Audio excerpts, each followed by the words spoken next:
What goals do you have for your brand? I know a lot of times we talk about financial goals, we talk about revenue goals, and that's great. We want the money. I'm all about the abundance and all that and calling all of that in. But think beyond that. For me, a huge goal this year has very little to do with money. It has to do with how I feel when I show up for work. I have spent the last however many years running a marketing agency and serving clients in a very typical way.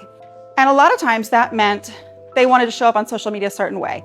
Very polished, very professional, very poised, very filtered, right? And I went through a phase like that myself.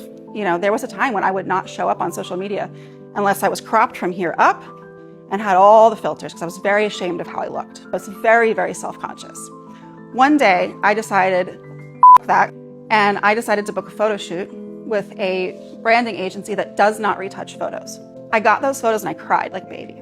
I can't post this. Look at my stomach, look at my double chin, look at my bags, look at all these things.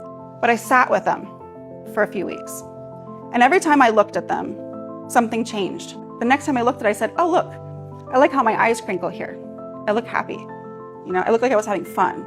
My focus started to shift and I started to become more comfortable with how I truly am. And so that shifted how I wanted to work with my clients. I didn't want to be part of the system anymore that had people feeling like they needed to show up perfectly on social media. I have 2 young daughters. What precedent does that set for them? Right? I wanted to show the real. So that was the beginning of my journey. And this year, my goal has nothing to do with finances. How many women can I help show up authentically online?